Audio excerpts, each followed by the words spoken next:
اعوذ باللہ من الشیطان الرجیم بسم اللہ الرحمن الرحیم الذین اور وہ لوگ یلمزونا جو الزام لگاتے ہیں یا عیب لگاتے ہیں یا تانا دیتے ہیں متوئین خوشی سے خرچ کرنے والوں کو من المومنین جو ایمان والے ہیں ان میں سے فی الصدقات جو صدقات کو خوشی سے ادا کرتے ہیں۔ اللہ تعالیٰ فرماتے ہیں کہ وہ جو ایمان والے ہیں وہ جو اپنی اللہ تعالیٰ کی رضا کی خاطر خرچ کرتے ہیں ان پر وہ تانا گوئی کرتے ہیں۔ والذین اور وہ لوگ لا یجدون جو نہیں پاتے الا جہدہم مگر اپنی محنت سے فیسخرون منہم تو ان پر وہ ہنستے ہیں۔ تو یہاں پہ اس آیت میں اللہ تعالیٰ نے فرمایا کہ وہ لوگ جو عیب لگاتے ہیں یا تانا زنی کرتے ہیں کن پر؟ ایمان والوں پر، جو ایمان والے خوشی سے اللہ کی راہ میں صدقات کرتے ہیں۔ تو یہ کیا تھا؟ غزوہ تبوک کا موقع تھا۔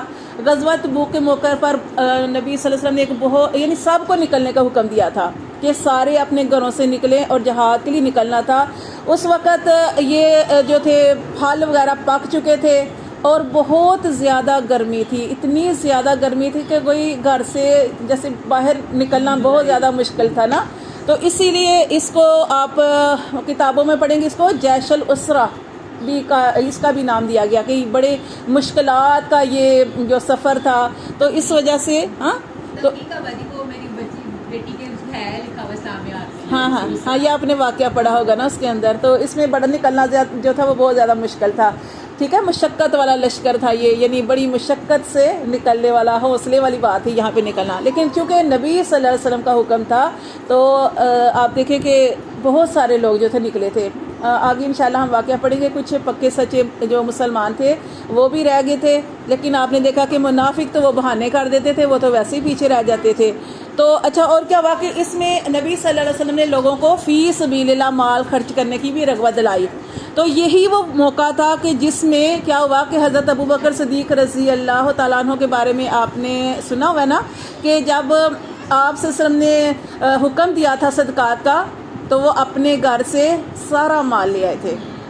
اور حضرت عمر فاروق جو تھے اس دن سوچ رہے تھے، جب حضرت عمر فاروق لے کے آئے نا تو آج وہ سوچ رہے تھے کہ آج جو ہے میں حضرت ابوبکر صدیق رضی اللہ تعالیٰ عنہ سے آگے نکل جاؤں گا۔ لیکن کیا ہوا کہ جیسے ہی حضرت عمر فاروق لے کر آئے تو آپ صلی اللہ علیہ وسلم نے اتنی پیاری بات فرمایا کہ اے عمر فاروق کیا لے کر آئے ہو؟ اور جب حضرت ابوبکر صدیق نے دیا تو آپ نے نبی صلی اللہ علیہ وسلم نے فرمایا کہ اے ابوبکر صدیق کیا چھوڑ کے آئے ہو؟ کہ عمر فاروق سے پوچھا کیا لے کر آئے ہو؟ انہوں نے کہا کہ اللہ کے رسول جو گھر میں تھا نا اس کا آدھا لے آئے ہو۔ اور حضرت ابوبکر صدیق سے پوچھا کیا چھوڑ آئے ہو گھر؟ انہوں نے کہا کہ اللہ کے رسول اللہ اور اللہ کے نبی کا نام چھوڑ آیا ہو، سارا کچھ لے آیا ہو۔ اتنی زیادہ تابعداری، اتنی زیادہ فرما برداری، سارا کچھ لے آئے۔ اور آپ جانتے ہیں کہ حضرت نبی صلی اللہ علیہ وسلم حضرت ابوبکر صدیق رضی اللہ تعالیٰ عنہ کے بارے میں فرمایا کرتے تھے کہ جس نے بھی میرے ساتھ بھلائی کی میں نے سب کا حق ادا کر دیا سوائے ابوبکر صدیق کے۔ وہی تھے نا کہ جو غار میں بھی آپ کے ساتھ تھے، جب سانپ کاٹ رہا تھا تو آپ کی آنکھ سے آنسو نکل آئے، لیکن کیا تھا کہ اس کے آگے سوراخ کے آگے اپنا پاؤں اسی طرح رکھا۔ تو انہوں نے کہا کہ میں نے سب کا حق ادا کر دیا، نبی صلی اللہ علیہ وسلم فرمایا، لیکن سوائے ابوبکر صدیق کے۔ تو حضرت ابوبکر صدیق رضی اللہ تعالیٰ عنہ جو تھے وہ سارا کچھ لے آئے تھے۔ اس میں حضرت عثمان غنی رضی اللہ تعالیٰ عنہ کے پاس بھی جو کچھ تھا وہ بھی لے آئے تھے۔ اور اسی طرح حضرت عبد الرحمن بن عوف صحابی ہیں، یہ جو تھے حضرت عبد الرحمن بن عوف رضی اللہ تعالیٰ عنہ جو ہیں یہ 8000 درہم ان کے پاس تھا، تو یہ آدھے لے آئے تھے، 4000 درہم لے آئے تھے۔ اور انہوں نے نبی صلی اللہ علیہ وسلم سے عرض کی کہ اللہ کے رسول کہ 8000 درہم تھے میرے پاس، تو 4000 جو ہے وہ گھر چھوڑ آیا ہوں اور 4000 لے آیا ہوں۔ تو آپ صلی اللہ علیہ وسلم نے فرمایا کہ جو تم لے آئے ہو نا عبد الرحمن بن عوف، جو لے آئے ہو اس میں بھی برکت، جو چھوڑ آئے اس میں بھی برکت۔ کہتے ہیں پھر اتنی زیادہ برکت پڑی کہ بہت زیادہ برکت پڑی کہ جب ان کی جب وہ فوت ہوئے نا تو ان کی بیویوں کو ہی اتنا زیادہ 80,000 درہم یعنی کہ 8واں حصہ ان کو اتنا زیادہ آیا تھا۔ اور کہتے ہیں اتنا زیادہ سونا تھا نا ان کے پاس کہ کلہاڑیوں سے کاٹ کے تو اس کے حصے کر کے تو سب کو بانٹے گے. اور حضرت عبد الرحمن بن عوف ہی تھے نا جس کے بارے میں نبی صلی اللہ علیہ وسلم نے ایک دن محفل لگی ہوئی تھی. آپ صلی اللہ علیہ وسلم نے فرمایا کہ صحابہ کرام سے فرمایا کہ آج میں نے خواب دیکھا. آپ نے فرمایا کہ میں نے دیکھا کہ میرا فلاں صحابی بھی جنت میں آ گیا, میرا فلاں صحابی بھی جنت میں آ گیا, میرا فلاں صحابی بھی جنت میں آ گیا, مگر عبد الرحمن بن عوف. اور حضرت عبد الرحمن بن عوف محفل میں بیٹھے ہوئے تھے. انہوں نے کہا کہ مگر عبد الرحمن بن عوف تم نہیں آئے, لیکن گھسڑتے ہوئے آئے, پاؤں کے بال کھڑے ہو کے نہیں آئے, تو وہ رونا. ہاں, اور سب سے آخر میں آئے. اور حضرت عبد الرحمن بن عوف رونے لگے. کیوں رونے لگے؟ کہ یا رسول اللہ میں اتنی لیٹ آیا. آپ نے فرمایا اس لیے کہ جو تمہارے پاس اللہ نے اتنا مال دیا نا, اس کا حساب دیتے دیتے تم سے پھر سیدھا کھڑا ہو کے نہیں آیا گیا, تو پھر گھسڑتے ہوئے میرے پاس پہنچے اور سب سے آخر میں پہنچے. اتنی وہ کہتے ہیں کہ حضرت عبد الرحمن بن عوف رضی اللہ تعالیٰ عنہ صحابی کہتے ہیں کہ یہ جتنی برکت تھی نا, یہ نبی صلی اللہ علیہ وسلم کی دعا کر دی جاتی. کہ آپ نے فرمایا تھا جو گھر میں بھی چھوڑ آئے ہو اور جو لے آئے ہو اس میں برکت, اتنی برکت اللہ تعالیٰ نے. دیکھیں نا باجی, یہاں سے بھی ہمیں یہ ملتا نا کہ بن کہے دعا اللہ تعالیٰ, انہوں نے نہیں کہا کہ آپ میرے لیے دعا کریں, ہاں جی, اور اللہ نے ان کی دعا کو قبول. ہاں جی, بے شک. تو یہاں پہ یہ جو بات ہو رہی ہے نا کہ الذین یلمزون المطوعین من المؤمنین فی الصدقات, کہ وہ لوگ کون, منافق لوگ الزام لگاتے تھے. خود تو نیکی کرنے کی توفیق نہیں ہوئی, خود تو عذر بہانے کرتے ہیں, اور دوسروں پر بھی الزام لگاتے ہیں. وہ جو خوشی سے صدقات کرتے ہیں ان کو کیا کہتے تھے, یہ تو دکھاوا کر رہے ہیں. سمجھ آئی کہ وہ تو اپنی خوشی سے لائے تھے. کیا کفیت ہوگی کہ دیکھیں حضرت ابو بکر صدیق سارے گھر کا سامان لے آئے, حضرت عمر فاروق سارا آدھا کچھ لے آئے, تو کیا کفیت ہوگی کہ وہ دیکھیں اللہ کے راستے میں, بے شک اللہ کے راستے میں ہمیں بھی تو اللہ کے راستے میں دینا ہوتا ہے. کیا ہم اپنا سارا کچھ دے دیتے ہیں؟ کچھ نہیں نہ دیتے. تو کیسا جذبہ ہوتا ہوگا کہ وہ سارا کچھ لے آئے, لیکن منافقوں نے انہیں بھی باتیں کی, یہ تو دکھاوا کر رہے ہیں. ٹھیک ہے, یہ ان کے بارے میں آ رہا ہے. پھر آگے دیکھیں, آگے دوسری چیز کہی جا رہی ہے کہ والذین لا یجدون, اور وہ لوگ لا یجدون جو نہیں پاتے, الا جہدہم مگر اپنی محنت سے, فیسخرون منہم اور ان پر بھی ہنستے ہیں. منافق کیا کرتے تھے, ایک تو جو زیادہ دیتے تھے ان کو کہتے تھے یہ دکھاوا کر رہے ہیں, اور دوسرے وہ ایک صحابی تھے نا, ایک صحابی ان کے پاس کچھ بھی نہیں تھا, کچھ بھی دینے کا نہیں تھا, لیکن نبی صلی اللہ علیہ وسلم نے چونکہ یہ ترغیب دلائی تھی کہ اللہ کے راستے میں جو ہے وہ دو, تو انہوں نے ساری رات ایک یہودی کے گھر کام کیا جو مزدوری کی اس کی, کہ کنویں سے پانی نکال کے ڈول کے ساتھ اس کے کھیت کو پوری رات سراب کرتے رہے. ان کو 2 سا ملے. انہوں نے کیا کیا, 1 سا گھر میں رکھ لیا, گھر والوں کے لیے چھوڑا, اور 1 لے آئے. تو جب وہ 1 لے کے آئے نا, تو منافق اس پہ ہنسنے لگے. کسی کو کہنے لگے تم دکھاوا کرتے ہو, کہ جس نے تھوڑا دیا اس کو کہتے ہیں کہ اچھا تیرا ہی تو قبول ہونا ہے. یعنی اس طریقے سے یہاں پہ یہ بتایا گیا ہے کہ انہوں نے تو اپنی محنت سے کیا تھا, محنت کر کے کما کے لے کے آئے تھے. فَيَسْخَرُونَ مِنْهُمْ ان پر یہ ہنسنے لگے. اللہ فرماتے ہیں ساخر اللہ, اللہ مذاق کرے گا, منہم ان کے ساتھ. دیکھیں اللہ کیسے مذاق کرے گا. اللہ تعالیٰ ایسے ان کے ساتھ معاملہ کرے گا کہ جب جنت والے جنت میں ان کا فیصلہ ہو جائے گا. اور یہ جو ہے نا منافق لوگ, منافقوں کے ساتھ کیوں ایسے کیا جائے گا کہ جو دنیا میں یہ ہنستے رہے نا ایسے لوگوں کے اوپر, تو ان کے ساتھ یہ معاملہ کیا جائے گا کہ ان کو جنت دکھائی جائے گی کہ تم نے جنت میں جانا ہے. اب یہ جب جنت میں جانے لگیں گے تو اللہ تعالیٰ دروازہ بند کر دیں گے, اور ان کے سامنے جہنم آ جائے گی, ان کے سامنے جہنم آ جائے گی. تو یعنی کہ ان کو جنت دکھائی جائے گی, لیکن جنت میں نہیں جائیں گے. جیسے ہی جنت میں جانے لگیں گے آگے وہ رکاوٹ آ جائے گی, اور ان کے لیے جہنم کا دروازہ کھول دیا جائے گا. تو یہ ان کا کیوں, اس لیے کہ وہ دنیا میں اللہ کے نبیوں, اللہ کے جو نیک لوگ تھے ان کے ساتھ اس طرح کا سلوک کرتے تھے. تو یہ اللہ تعالیٰ ان کے ساتھ مذاق کرے گا. وَلَهُمْ عَذَابٌ عَلِيمٌ, اور ان کے لیے اللہ فرماتے ہیں کہ دردناک عذاب ہے. دیکھیں آگے اللہ تعالیٰ نے استغفر لہم, آپ صلی اللہ علیہ وسلم ان کے لیے بخشش کی دعا کریں. او لا تستغفر لہم, یا ان کے لیے نہ بخشش کی دعا کریں. ان تستغفر لہم, اگر آپ بخشش کی دعا کریں گے ان کے لیے 70 مرتن 70 مرتبہ, فلن یغفر اللہ لہم, اللہ ہرگز ان کو نہیں بخشے گا. تو اب کیا کرتے تھے, جیسے غزوہ تبوک ہوا, غزوہ تبوک سے یہ نبی صلی اللہ علیہ وسلم واپس لوٹے, تو یہ پھر آ کے عذر کرنے لگے کہ یا رسول اللہ اس دفعہ تو ہم نہیں جا سکے. تو آئندہ ضرور ہم جائیں گے. ہاں، اور جو معاملہ ہو چکا اس پر ہمیں معاف کر دیں. تو یہاں پہ نبی سے فرمایا گیا کہ استغفر لہم، کہ آپ ان کے لیے بخشش کی دعا کریں یا نہ کریں، اور اگر آپ ان کے لیے 70 مرتبہ بھی بخشش کی دعا کریں گے تو اللہ ان کو ہرگز نہیں بخشے گا. کیونکہ ذالک بانہم کفروا، کیونکہ یہ وہ ہیں کہ انہوں نے کفر کیا باللہ، اللہ کے ساتھ، ورسولہ، اور اس کے رسول کے ساتھ، واللہ لا یہدی القوم الفاسقین، اور اللہ تبارک و تعالی نافرمان قوم کو ہدایت نہیں دیتا.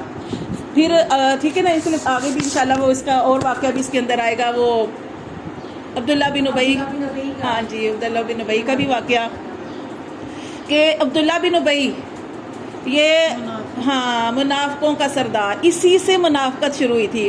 لیکن چونکہ اس کا بیٹا عبداللہ یہ بہت پیارے صحابی تھے. دیکھیں نا، یہ اللہ کی قدرت ہے، ہم نہیں سمجھتے. جیسے امیر معاویہ کے بارے میں آپ کو بتا رہی تھی کہ حضرت امیر معاویہ، اور آگے بیٹا یزید، اور یزید کا بیٹا معاویہ. دیکھیں کتنا اس نے تخت قبول نہیں کیا. تو یہاں پہ یہ بتایا گیا کہ اب کیا ہوا کہ عبداللہ بن ابی منافقوں کا سردار، اس کا بیٹا عبداللہ، کتنے پیارے صحابی تھے. تو انہوں نے نبی صلی اللہ علیہ وسلم کے پاس آئے جب ان کا والد فوت ہوا، عبداللہ بن ابی فوت ہوا. تو وہ صحابی جو تھے وہ نبی صلی اللہ علیہ وسلم کے پاس آئے، عبداللہ جو تھے. تو انہوں نے کہا کہ اللہ کے رسول، میرے والد کو اپنا کرتا دیں. آپ نے کرتا دے دیا. اور آپ کو میں نے پہلے بھی وجہ بتائی تھی کہ وجہ کیا تھی کہ جب ایک جنگ ہوئی تو اس میں کیا ہوا کہ آپ صلی اللہ علیہ وسلم کے جو چچا تھے وہ ان کا قد بھی لمبا تھا، اور اسی طرح عبداللہ بن ابی جو تھا یہ بھی لمبے قد کا. تو اس میں ان کے چچا، آپ صلی اللہ علیہ وسلم کے چچا جو تھے، وہ ان کے جسم پر کرتا نہیں تھا. تو ایسے وہ قیدی جب بنائے گئے تو آپ صلی اللہ علیہ وسلم نے کہا تھا کہ کون ہے جو میرے چچا کو کرتا دے گا. تو اس وقت چونکہ یہ عبداللہ بن ابی جو تھا، اسی کی قمیض جو تھی وہ پوری آئی تھی ان کو. ایک تو یہ وجہ تھی، اور دوسری وجہ یہ تھی کہ چونکہ ان کا بیٹا صحابی تھا، بہت پیارے صحابی تھے، تو اس وجہ سے بھی آپ صلی اللہ علیہ وسلم نے ان کو کرتا بھی دے دیا. پھر آپ صلی اللہ علیہ وسلم نے ان کے لیے جیسے وہ فوت ہوئے، آگے آئے گا وہ واقعہ والا تسلی اور نہ نماز پڑھنا، وہ اس کے اندر ہی انشاءاللہ آئے گا واقعہ. تو ابھی تو آپ یہ بتایا جا رہا ہے کہ جیسے آپ صلی اللہ علیہ وسلم غزوہ تبوک سے واپس آئے تو وہ آپ کے پاس آئے اور کہنے لگے کہ اس وجہ سے ہم نہیں جا سکے، یہ ہمارا مسئلہ تھا، بہرحال آپ ہمارے لیے بخشش کی دعا کریں، اور کیا ہے کہ انشاءاللہ ہم آئندہ ضرور جائیں گے. لیکن وہ دیکھیں یہاں پہ بتایا گیا کہ فارح المخلفون، حالانکہ یہ منافق لوگ تو ایسے تھے کہ وہ خوش ہوئے، فارح المخلفون، خوش ہوئے پیچھے رہنے والے، بمقعدہم، اپنے بیٹھ جانے پر. جب نبی صلی اللہ علیہ وسلم غزوہ تبوک کے لیے نکلے تو یہ جو منافق تھے یہ خوش ہونے لگے، ہمارے بہانے کام آ گئے، اور یہ اپنے بیٹھ رہنے پر خوش ہوئے. خلاف رسول اللہ، انہوں نے اللہ کے رسول کے خلاف کیا.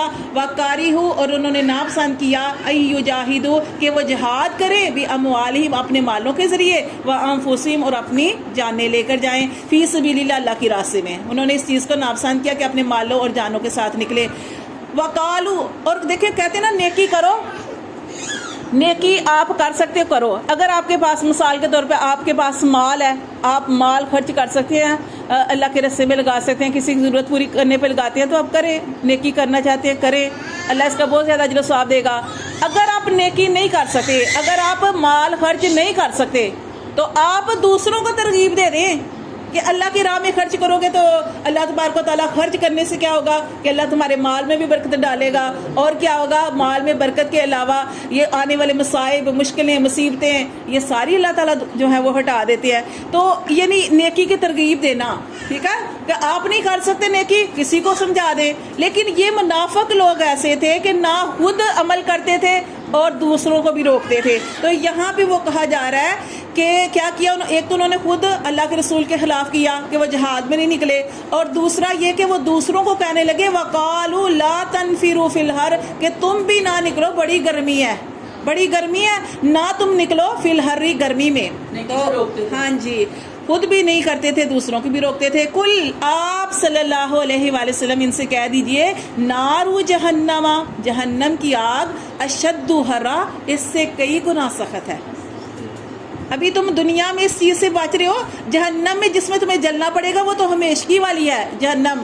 اور اس میں تمہیں یہ کہا جاتا ہے نا، حدیث میں آتا ہے کہ یہ جو آخرت کی ہے وہ دنیا سے 70 گنا زیادہ ہے. اور 70 کا مطلب 70 گنا نہیں، بہت زیادہ سخت گرم ہے. ٹھیک ہے. اللہ فرماتے ہیں کہ آپ ان سے کہہ دیجئے کہ جہنم کی آگ زیادہ سخت ہے. لو کانوا یفقہون، اللہ افسوس کر رہے ہیں کاش کہ اس بات کو یہ سمجھتے. پھر اللہ تعالیٰ نے فرمایا فَلْيَضْحَكُوا، چاہیے کہ وہ ہنسیں قلیلا تھوڑا. لیکن اوپر آیا فَارِحَ الْمُخَلَّفُونَ، یہ خوش ہو رہے تھے کہ نبی صلی اللہ علیہ وسلم چلے گئے، ہم نے عذر جو تھے وہ پیش کر دیے، ہماری بات جو سن لی گئی. اب جب وہ چلے گئے پیچھے سے یہ خوش ہو رہے ہیں کہ ہماری بات جو ہے وہ سنی گئی ہے. اللہ فرماتے ہیں فَلْيَضْحَكُوا قَلِيلًا، چاہیے کہ ہنسے تھوڑا، وَلْيَبْكُوا كَثِيرًا، اور روئیں زیادہ، روئیں زیادہ. دیکھیں ایک دفعہ آپ یہ تو منافق ہے ان کی بات ہو رہی ہے. ایک دفعہ جو تھے نبی صلی اللہ علیہ وسلم جب مسجد کے اندر تشریف لائے تو آپ نے دیکھا کہ صحابہ کرام کسی بات پہ نا ہنس رہے تھے. تو آپ صلی اللہ علیہ وسلم نے ارشاد فرمایا کہ اگر تم وہ جان لو جو میں جانتا ہوں تو تم ہنسو تھوڑا اور رو زیادہ. ٹھیک ہے نا. جیسے وہ کیا دیکھنا آپ، جیسے انسان جب مرتا ہے قبر کے اندر جاتا ہے تو ابھی جو قبر کے پاس کھڑے ہوتے ہیں، ابھی وہ مٹی ڈال کے ابھی انہوں نے قدم ایسے پلٹا بھی نہیں، اسی وقت اللہ کو غم ہوتا ہے، اسی وقت فرشتے کو بھیجا جاتا ہے اور وہ جو قبر کے اندر عورت ہے یا مرد ہے اس کو بٹھا دیا جاتا ہے اور اسی وقت اسے حساب کتاب شروع ہو جاتا ہے. آپ نے فرمایا کہ اگر جو میں جانتا ہوں وہ تم جان لو تو تم ہنسو کم اور رو زیادہ. تو یہاں بھی کہا جا رہا ہے کہ یہ خوش ہو رہے ہیں، ان سے کہو کہ کم ہنسیں، وَلْيَبْكُوا، اور روئیں زیادہ، کثیراً زیادہ، جزاء بدلہ بما کانوا یکسبون، باسباب اس کا جو انہوں نے کمایا. فَإِن رَجَعَكَ اللَّهُ، پھر اگر وہ واپس لوٹیں آپ اِلیٰ طائفات، ایک جماعت کی طرف، منہم ان میں سے، فَاسْتَأْذَنُوكَ، تو وہ آپ سے پھر رخصت طلب کرتے ہیں، للخروج، نکلنے کی، آپ سے اجازت طلب کرتے نکلنے کی. جیسے میں نے آپ کو اوپر بتایا کہ جب نبی صلی اللہ علیہ وسلم واپس آئے تو یہ نبی صلی اللہ علیہ وسلم کے پاس آئے، انہوں نے کہا کہ یا رسول اللہ علیہ وسلم ابھی ہمارا چونکہ یہ مسئلہ تھا، اب ہم اس غزوے میں نہیں جا سکے لیکن ہم آئندہ ضرور آپ کے ساتھ نکلیں گے. آگے پھر عذر کرنے لگے.